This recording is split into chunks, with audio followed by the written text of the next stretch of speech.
Hello and happy holidays. Um, Welcome back. Please remember that when we come back, we have 1 week and then we have exams. For many of you, this will be the first time that you've ever had to deal with a semester long exam, and it does involve reviewing all the material that we've done this entire semester so far. So, I will be going back once we get back to school or within the next couple days, and I will be posting video lessons for chapter or unit 1. There already are lessons for Unit 2 and Unit 3. These are all things that you need to review and watch, practice doing. These are things that you must be able to master in order to do well on the semester exam.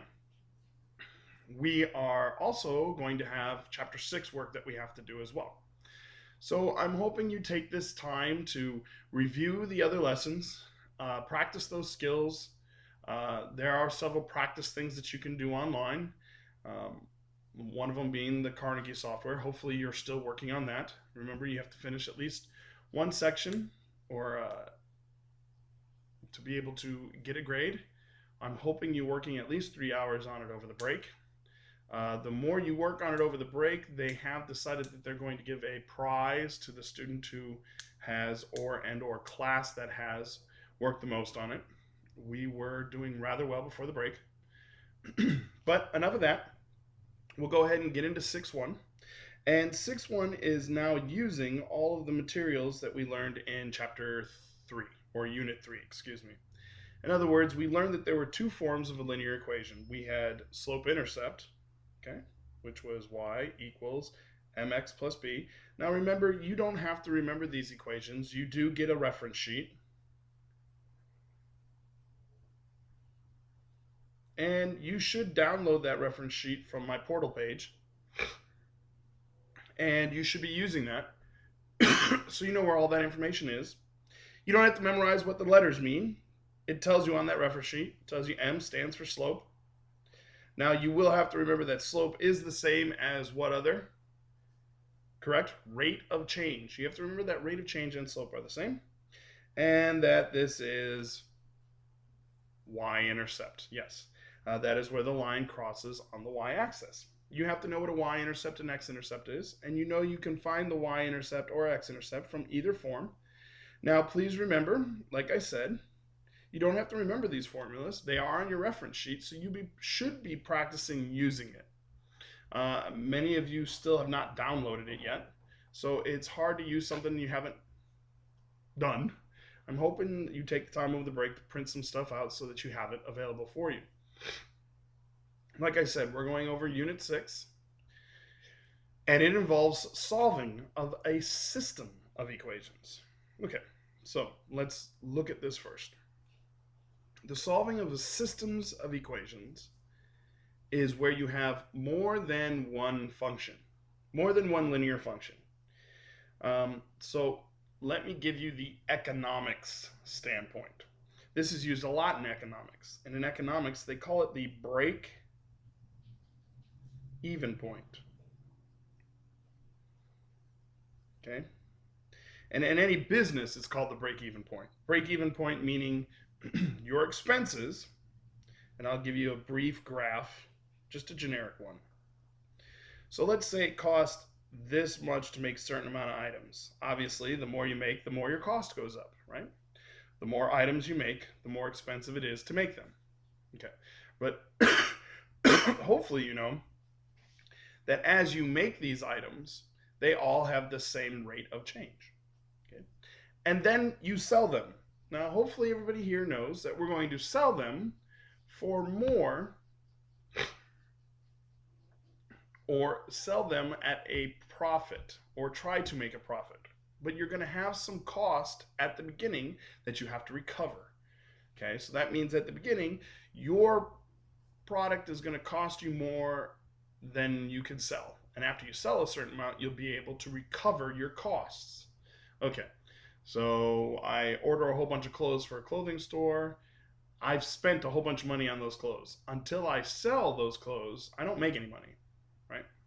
Well, the break-even point is the other linear equation that represents your sales. And that intersection, that's what we've been calling it, Where two lines cross is called an intersection. Okay, that's the generic point. Okay, it's called an intersection. This intersection can also be called the break-even point. Now, this all depends on the actual scenario you're talking about. Does everything have a break-even point? Yes, but it's not always involving money. Okay, like time versus, you know, reward. These are all things that can change, but the concept of break-even point means anything above that break-even point is where we're going to make a profit. If we do down here, this would be a loss. Why? Because our sales have not recovered what we're spending. So all this is a loss. We're losing money. Anything up here, we're making money. And that's because we're making items and then we're selling those same items. And in the beginning, it's going to cost us more to make them than it does to sell them. All right? So understanding the basics of what we're looking at and why we're doing this. We're trying to find this point, this intersection. That point tells me where everything is equal.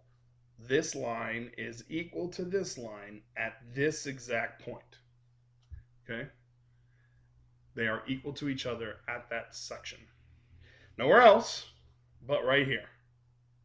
So we're trying to find a point, which means we're looking for an x and a y coordinate. Not just an x anymore, not just a y anymore. We use solvings of systems when we have two variables and we need to solve for two variables. In other problems, we had one variable left. So for example, we had y equals 3, and then we'd plug in a number, 5 plus 10, okay? And we'd solve, and we'd find the other number. So 5 was the x, and whatever we solved for was the y. Or we had problems where we had 35 equals 3x plus 10. And we have the y. Here's our coordinates. For this first one, we have the x. And when we do the arithmetic, 15 and 10 is 25, we find the y. Here, we didn't have the x, we have the y, which is 35. And when we do our algebra, minus 10, this gives me 3x equals 25. Divide by 3. Remember, if it doesn't go in evenly, we keep it as a fraction. 25 thirds. Okay, and that's because this is a repeating decimal. It's going to go on forever. Whenever you divide by 3 or 6 or 9, unless it goes in evenly, you know, if it was 21 divided by 3, we'd get 7. So we can write that. All right. So as you can see, we would have one variable solve for the other, one variable solve for the other, one variable solve for the other.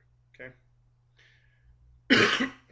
With a systems of equations, you're not going to have either variable. The object is to put those two variables equal to each other. Okay? So that means we're going to have two equations and we're going to want to put them equal to each other. Why will we want to put them equal to each other? Because where they equal each other is right here, that point. That point will be the break-even point, our point of intersection. That's where both equations are equal to each other.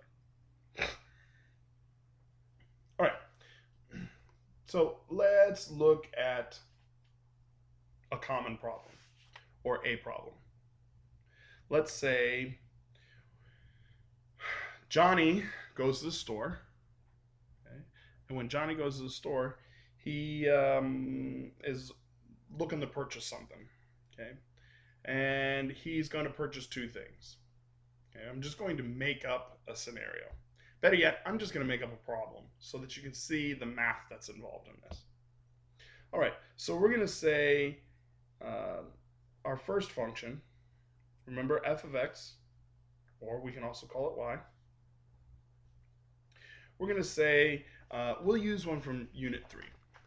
Okay, we'll just use an example from Unit 3 or some of the numbers from Unit 3. That makes life much easier.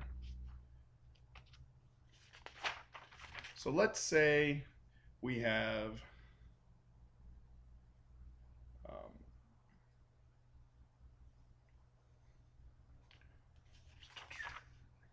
Let me pick a good one. Okay, so we have negative 3/7 x plus 4. Okay. Now this one's written in what form? Slope-intercept form. Right. And it's called slope-intercept form because it's y equals mx plus b. Okay. Now, what are the two rules we have to remember? There is a generic rule that the x and y have to be in this order. Okay, but that's just how it looks. The two main rules are the leading coefficient, that means this number a, the number that's here, cannot be negative.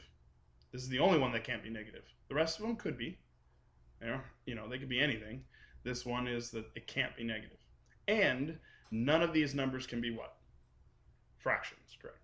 In slope-intercept form, we can have fractions. Okay, so there's the first equation. Okay, and then I'm going to create a second equation. And these two equations are supposed to be related to each other. So as I make the second equation, I'm going to call it f of x equals 5x plus 20. Okay?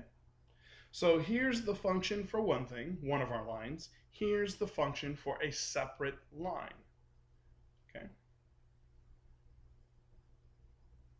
Now, notice they're both equal to f of x or y, which means I can put them equal to each other. Okay? I can put them equal to each other. Why? It's called substitution. I can take out the y over here and take this y and put it equal to it. So that means this is equal to here. This is equal to here. To find where they're equal to each other, I put one equation to the other. I literally go over here, cross this out, and it becomes negative 3/7 x plus 4 equals 5x plus 20. And I can solve for x. Why can I solve for x now? Because I only have one variable in my equation. Whereas before, I had an f of x or y and an x. I can't solve for two variables. But being that they're supposed to be equal to each other, I can now put them equal to each other. Okay. Now this will take a couple of problems to get used to. This is one way of solving. Okay. This is called substitution. This is where you take out an amount and replace it with another. All right, so here we go.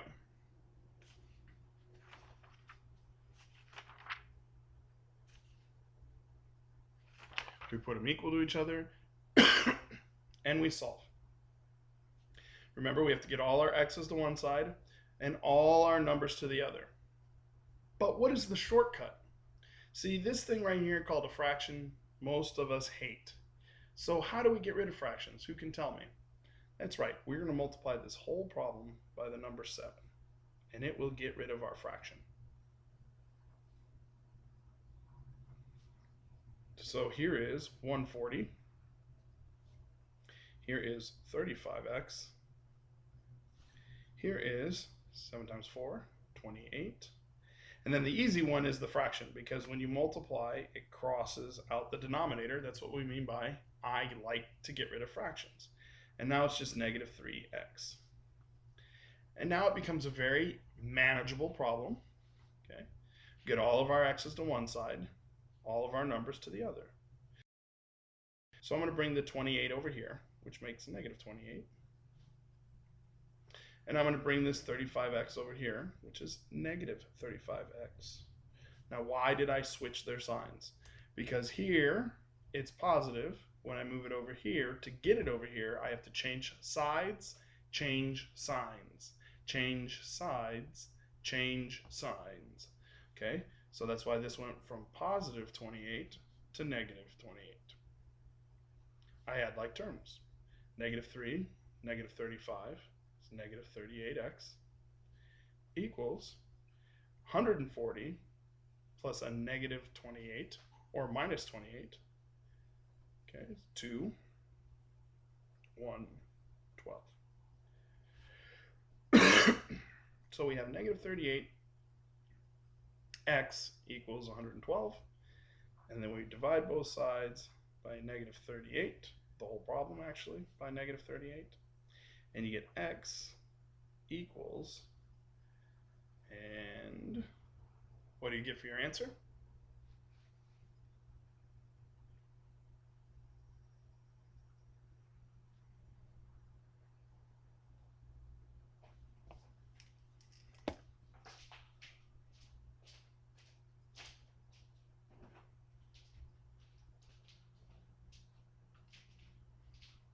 I'm waiting for you to get to your calculator, because I'm sure you haven't taken it out yet.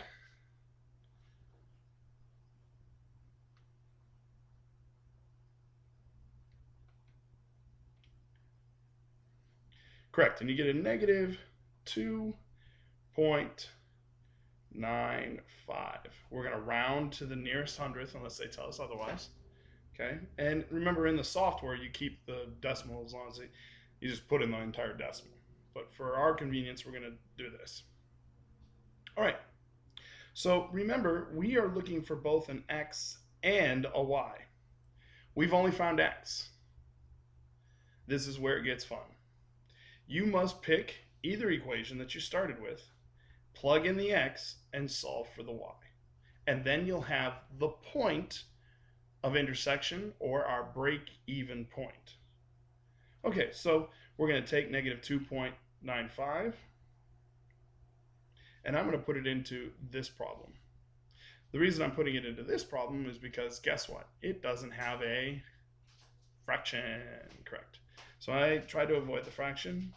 So it's 5.295 plus 20. And that will equal my y, or f of x that I started with. Okay, so I take 2.95 negative times 5 plus 20, and I get the y is equal to 525. So now I have my point of intersection. That point of intersection is negative 2.95, 5.25. Why did I put this here? Because that's where the y coordinate goes. Why do I put this here? Is because that's where the x coordinate goes. Okay. Remember, this is called an ordered pair because it's in alphabetical order. The x always gets mentioned before the y. That doesn't mean we always solve for x before y. We could solve for y before x. It really won't make a difference. All right, so let's look at another problem. Okay, we're going to look at another problem. Another problem, let's say we deal with, or start with,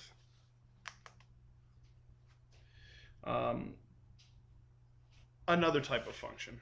Okay, and now we're going to talk about something that we were a little bit more familiar with. And we were talking about how much money, right? We were talking about tickets for sale. And we said that we went to the store and we were able to find that it was $5 per adult ticket, or excuse me, per student ticket. We labeled that X was student, plus $10 per adult. Right? And when we were doing our problems, we said that we needed to reach a $300 amount. Now, what form of the equation is this in? Correct. This is in standard form. Now, what makes standard form different than slope-intercept form? Well, we'll review. And we will go over it once more. How to change it from standard to slope-intercept form. So we do this by getting the y by itself, which means we move the 5x first. So we have 10y equals negative 5x, change sides, change sign, plus 300. Okay? Because slope-intercept form is y equals mx, which means the x has to be in front, plus b, And it's only plus b if this was positive. If this was negative 300, then this would be minus 300. Okay. Is the y by itself yet? Close, but not yet. This means 10 times y. So that means I have to divide the whole problem by, you guessed it, 10. So now I have y equals negative 1/2 x, because 5 over 10 reduces to 1/2, plus, what is 300 divided by 10? Yes, those of you who are quick, you cancel out the zeros and you get 30. And now we have it in slope-intercept form. All right, so under change from one form to another, as well as understanding how to put these two things or two equations equal to each other once they are in common. Okay? If they're equal to each other, then that would mean they're a break-even point. So let's just say that the tickets cost us $2 to make,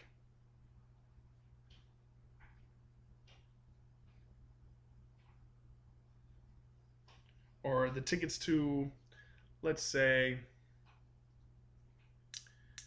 a play at school costs us $2 for students and $12 for adults. And we also want that to equal $300.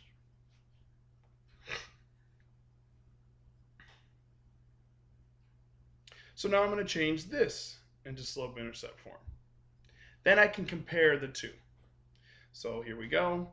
I get 12y equals negative 2x plus 300. Divide everything by 12. And this gives me y equals negative 1/6 x plus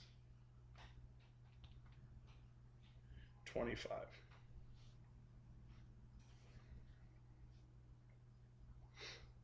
All right, so now we're going to look at a comparison, and we're going to say to ourselves, when could or how many tickets need to be sold so that they both are equal to each other? Okay. So in order to do that, I'm going to put this plus 30 equal to negative 1/6 x plus 25. When will these two amounts be the same? Now this one's trickier because in order to get rid of the denominator, notice I can multiply the whole problem by a denominator. Hopefully you know which one of these two I'm going to pick. I'm not going to pick 2. I'm going to pick 6. I always pick the bigger one. That's because 2 goes into 6. So I'm going to multiply this whole problem by 6 now. And this will get rid of my fractions. Okay? So 6 times negative 1, which is negative 6, divided by 2 is negative 3x. Right? We multiply the top, divide the bottom. Now here, this one's easy because they cancel each other out. So this is negative x. Okay, 6 times 30 is 180. 6 times 25 is 150. All right, so now I do some comparison. I add x, which makes this negative 2x, and I subtract negative 180 because I'm getting my x's to one side. I moved it. My number's to the other. I moved it. Gives me negative 2x equals negative 30, which means x equals 15. So that means I sold 15 student tickets. If I sell 15 student tickets, I will be able to tell you exactly how many adult tickets I'm going to sell as well. So we take the 15 and we plug it into either equation. It does not matter which one. So I'm going to plug it into the first one. Or, the second one here, because I can see it right now. But it doesn't matter which one I plug it into. So I plug 15, and it can be plugged into the standard form, or it can be plugged into the slope-intercept form. It doesn't matter which form. So 2 times 15 plus 12y equals 300. Okay. So you have 30 plus 12y equals 300. You subtract 30, right, because we need the y by itself. You get 12y equals 270, and 270 divided by 12, y is equal to 22.5. Now, in this scenario, how many tickets must we sell for both of them to have the same amount? 15 student and 23 adult, correct? Why? Because you can't have a half an adult. All right?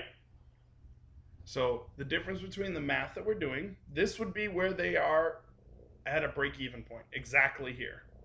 The problem is this number in this scenario can't be exactly 22 and a half. Can't have half a person. But that means you'd have to have at least 23 adult tickets sold. So scenario versus reality.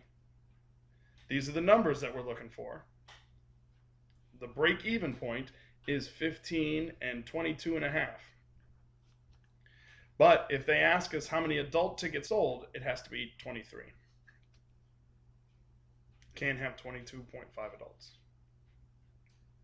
All right. That's it for 6.1. We'll talk about 6.2 hopefully tomorrow.